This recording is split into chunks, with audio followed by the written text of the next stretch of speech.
Welcome to Thrift Therapy, a podcast for sustainably minded people who chase dopamine from treasure hunting and practicing sustainable consumption habits. We want to save ourselves, but we also want to save the world. If that sounds like you, well, I guess you're in the right place. Hey there, it's your host, Livy. Guess what? I've been thrifting. This time, I've been thrifting in the UK. I think this is going to be a three-parter because we first flew into London, then we took a train through the countryside all the way to Scotland, and we made some stops along the way. So I think this episode will be part one of the UK trip, which took about a month overall. And it will be our time. We spent 3 days in London. I did not get the episode out last weekend as I wanted to, but that's because I was hosting a vintage market. I had a very fun time doing that, and we did a great job. The event was beautiful, and a lot of people came to the village where I'm at and shopped for secondhand and vintage things and handmade things. So I think we made a contribution to the vintage scene here in Cyprus, and the secondhand sustainable community here is definitely growing, and I'm happy to be joining a nascent movement and hoping to extend that and join the efforts of people who are already doing that here. That said, it took a lot of work to put together a market. I have a good friend. Her name is Sammy D. She does markets all the time in Baltimore. If you don't follow her, you should jump over on Instagram. It's Sammy D Vintage or Boss Babes Vintage, and I will put her in the show notes. She is really good at market life and has a lot to say about it, and I used a lot of her tips and tricks on how to, maximize your profits and minimize your energy. But I think we would both agree that it is a lot of work. It's physical work, and it's a lot of talking to people. So it's also psychological work. About a month of my time went into making that happen. And to everybody who came out and participated, I feel so lucky that you came. And a shout out to all those who came, especially to talk to me. That made me feel so seen and heard and valued. And I just want to keep doing things like this to bring people who are interested in sustainable shopping and sustainable creating and curating together. So I think I will do some more markets when I can. In the meantime, I have to tell you about my thrift trip. I started my trip in London. So we'll start there, and I'll take you on a train ride with me, and I'll tell you what happened and what I found and how we managed. If you are listening in your car or you're at a thrift store or whatever, don't worry. I will make some in-depth notes that match the episode on my website, which is thrifttherapypod.com. And if you go to the podcast page, you will see the show notes of all the past seasons, which I don't know if you know this or not, but there are 7 seasons of Thrift Therapy. I have been doing this since right before COVID. And so I actually have a lot of episodes. If you enjoy the thrift scene, you may want to go back through there. I started this as an interview podcast, so I interview a lot of thrifters, including some pretty famous ones, like Abby from What Used to Be Clothes and Pizza, and Beth Jones from Beat Jones Style on Instagram. I have really enjoyed some of the people that I have met and kept in touch with, like Deborah Rappaport. She's one of the advanced style ladies. She's amazing. So if you are interested in going back to the archive, I suggest you do that because I am going to be migrating the podcast. But for now, let's just focus on what's ahead, not what's behind. So let's get into it. The first thing you need to understand about how I do these trips where I go to another country and I thrift is that I always start with just a trolley case. It's a size of suitcase that you can take on most airplanes and put in the overhead. I take that and my tote bag that, just has my purse stuff in it, my pillow, whatever. And that is it. Inside my suitcase is a duffel bag that's foldable. Very small, very thin, just like a moving bag, really. And that is how I source and bring things back to my home base here in Cyprus or in the US, is I put it in these giant storage bags, things like an IKEA bag, but a little bit bigger and with a zipper on top. And so that's this tip that you can not pay extra luggage on your way to somewhere. Just pack light. Don't worry about it. You're going to find cute shit to wear when you get there. Put in a duffel bag. And then when you come back, you just pay for a checked bag on your way back. Now, I have tried shipping from places that I bought stuff, and honestly, it's so expensive and it takes a while to get your item. And I have lost a few things along the way that never arrived. So I don't love the shipping it back home method. I prefer paying the luggage fee. To me, it's always cheaper. So luggage fees here in Europe are about 50 to 80 euros for a very large bag, which is like 23 kilograms or 50 pounds.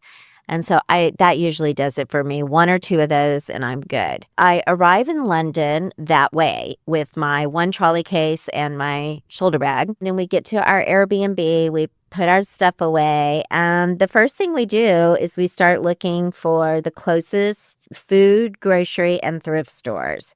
Oh, and maybe a little supermarket kind of situation where you can buy junk. And I like that, like scissors or deodorant or whatever. So we find those things and then we feel like we're in our neighborhood. We're only going to be in London for the weekend because then we're taking a train all the way to Edinburgh. So here's what we do. We get food. We orient ourselves. The next day, we decide to go to Portobello Market. I've been there before. It's pretty amazing.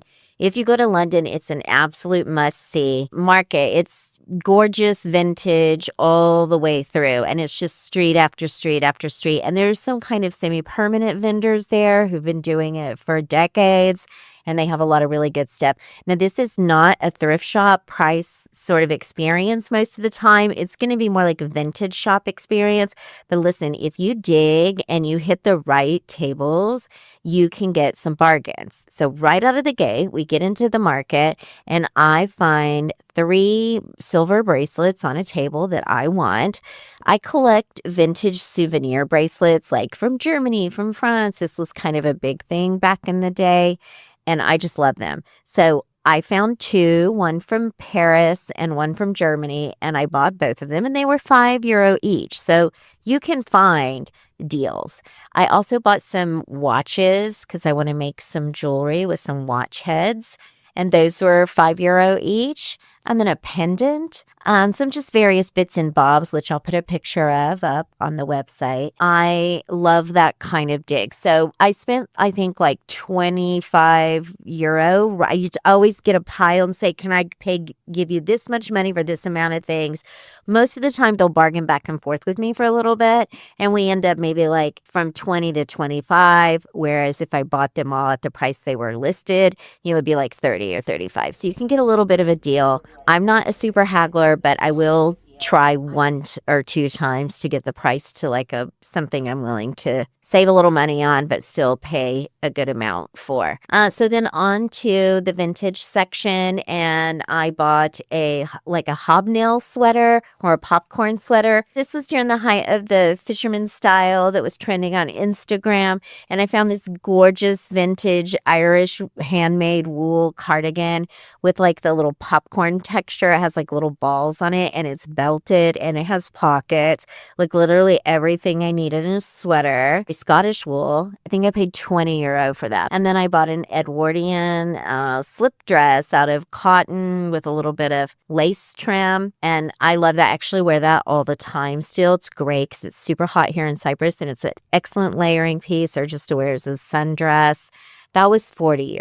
And then I went to a little mom and pop stand there, and my partner was with me, and he chatted them up, and they've been doing the Portobello Market since the very beginning. I think they said 30 years. I don't know how long the market's been there.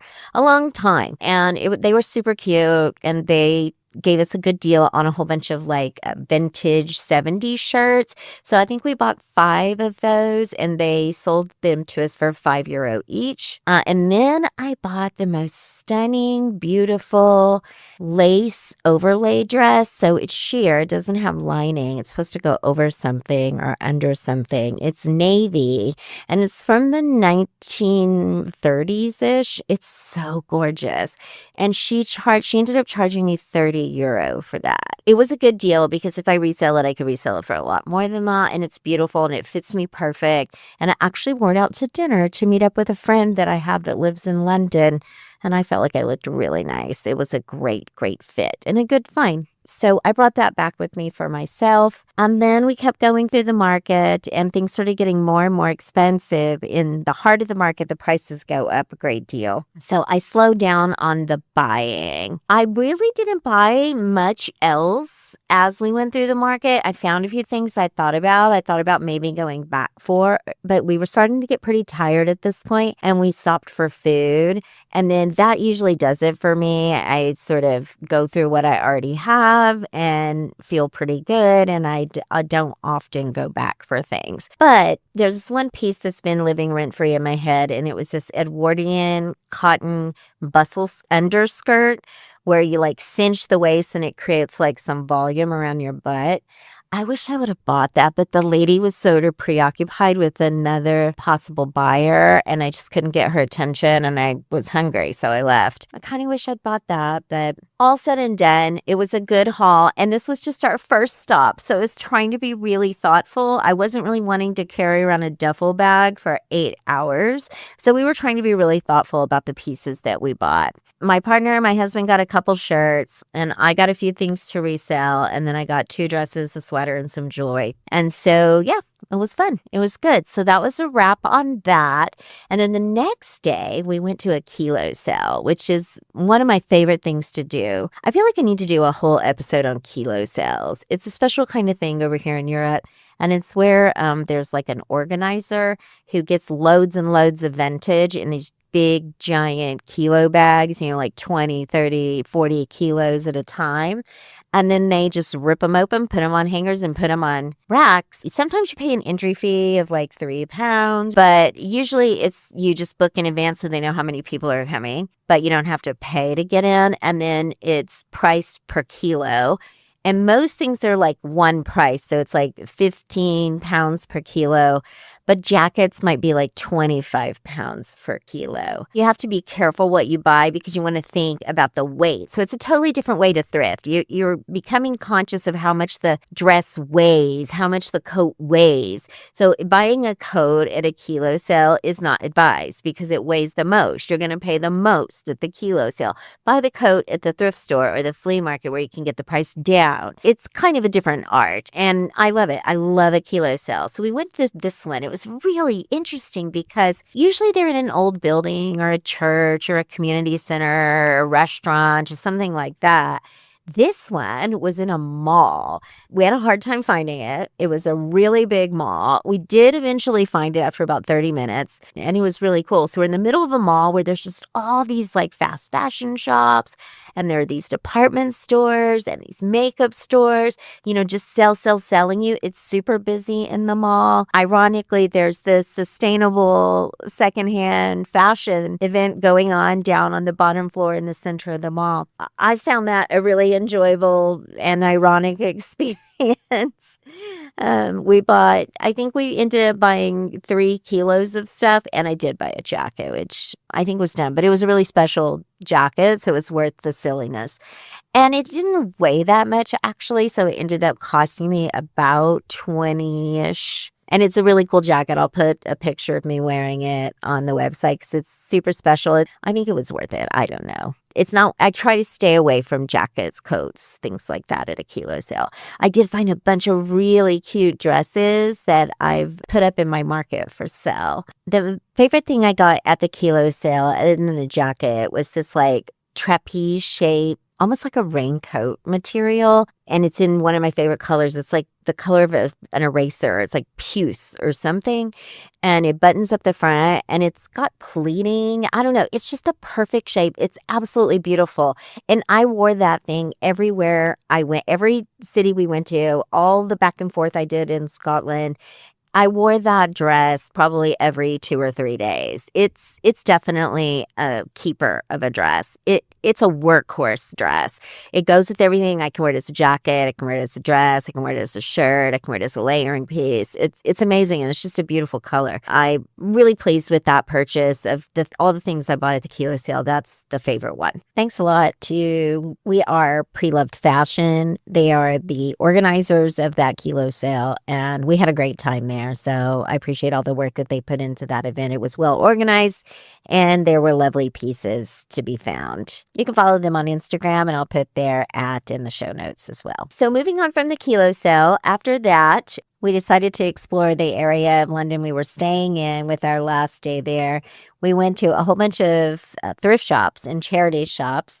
And we started, I think, with Bernardo's. So I'm going to just run through them really quickly and tell you the pieces that I bought. But if you want to take a look at where the thrift shops are, like I said before, I will put the addresses, the details of the shop on my website in the show notes there. Right out of the gate, I found some gorgeous vintage Diane Freese pieces.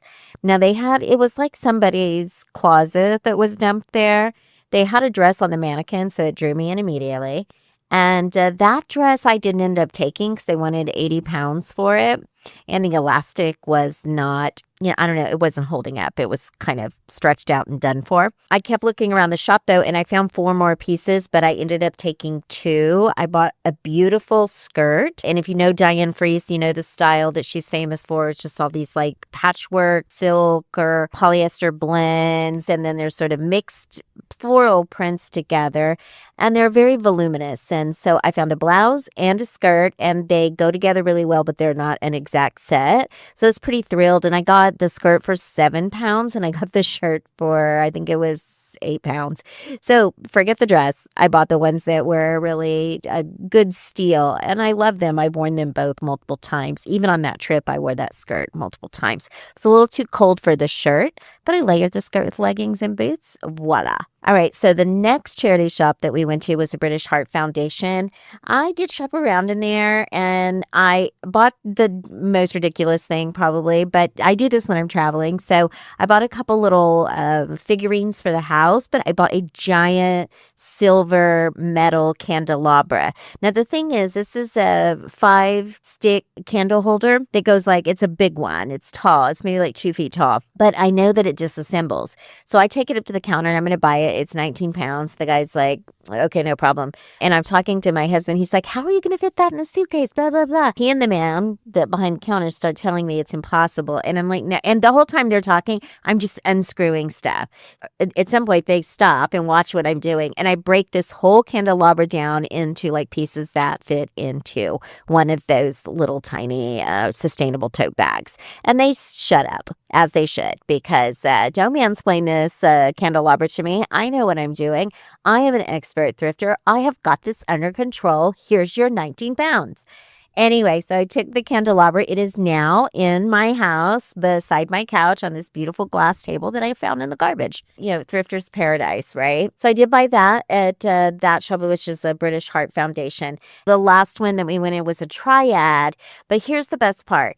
At the Triad, everything in the shop was €5 or less. They were having a giant sale. Now, Triads are all over London, and some of them are quite pricey because they have like vintage stuff only, and they're really nicely curated for a thrift shop. So maybe like 15 to 25 pounds for a nice dress, something like that. But this Triad seemed to be like the bins of the Triads, where they put a lot of stuff that didn't sell, and then everything was €5. So we actually bought a giant bag of stuff there.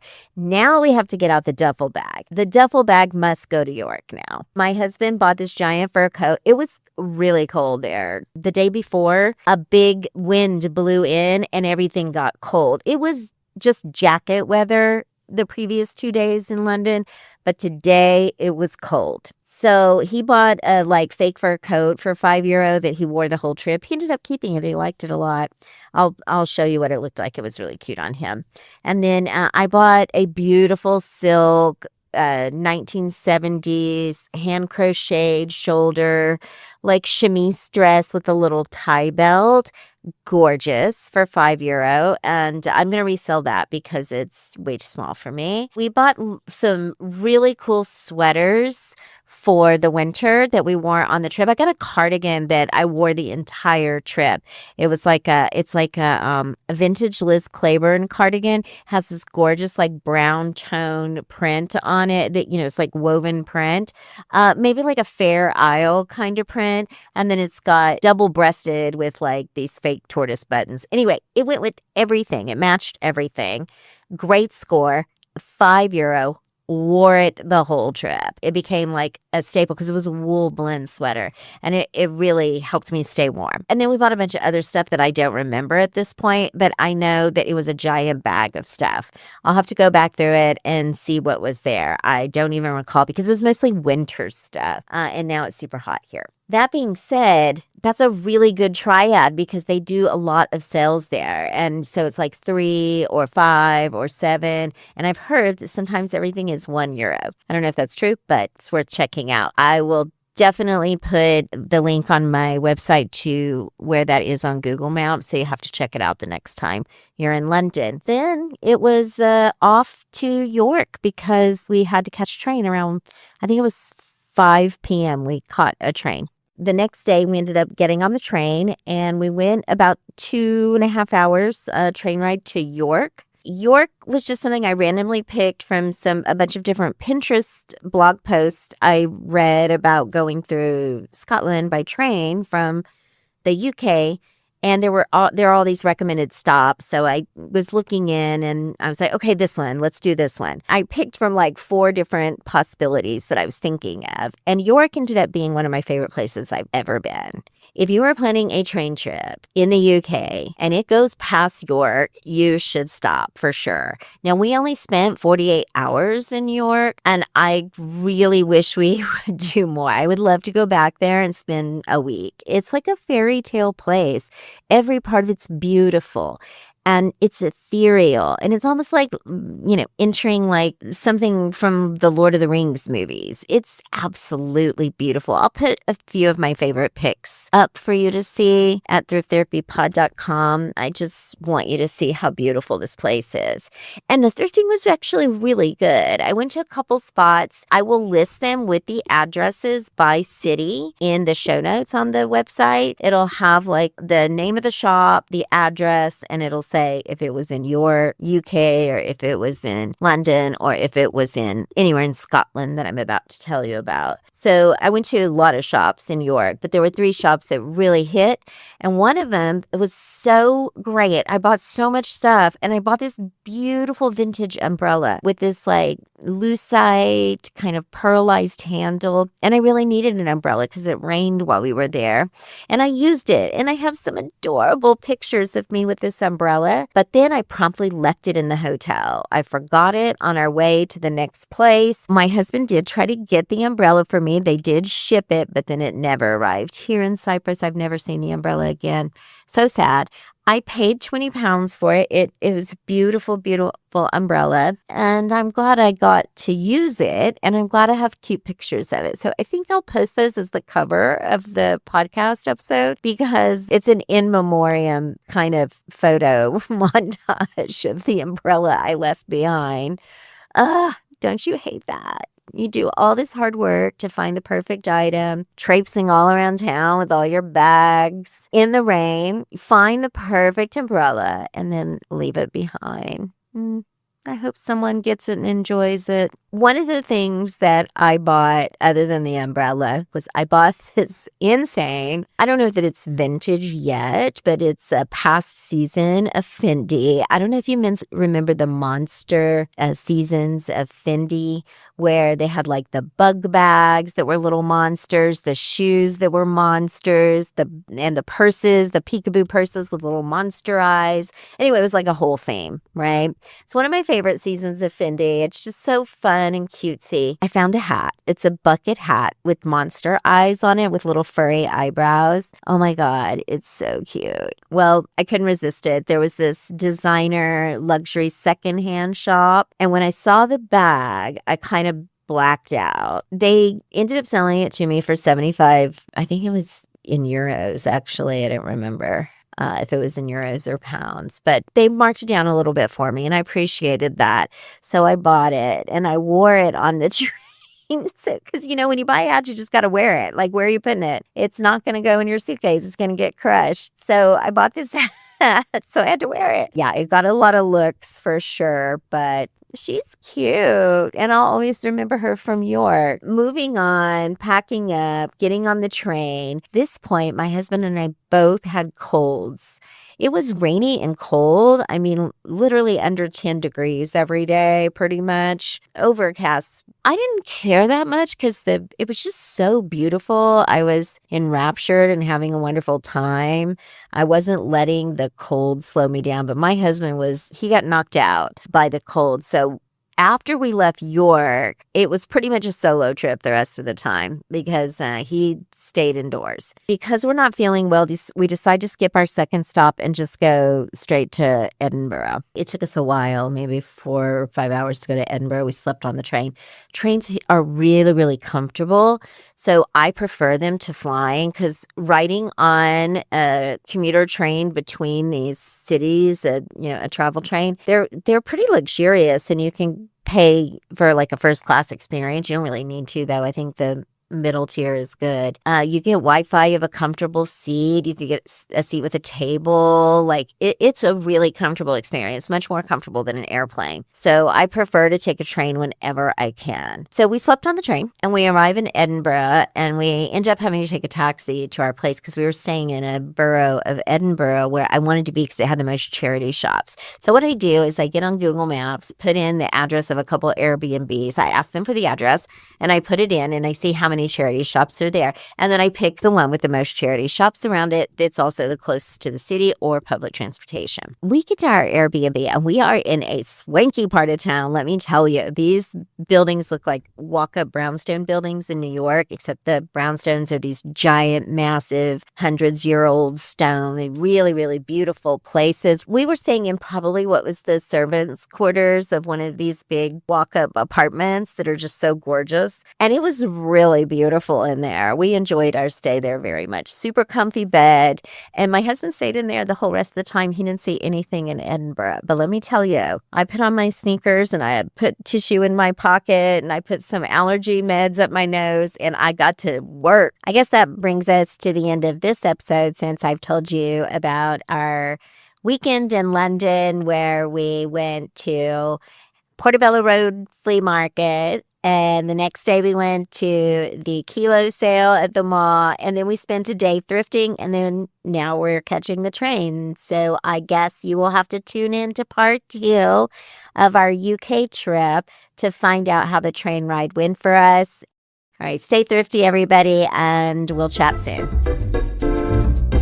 Thanks for tuning in to Thrift Therapy. Please be sure to subscribe to the podcast on your podcatcher. And if you want to support the show, you can do so on Patreon or Anchor FM, searching Thrift Therapy. Or feel free to visit thrifttherapypod.com for a one-time donation using PayPal. My website is where I also have extended show notes with pictures for each episode.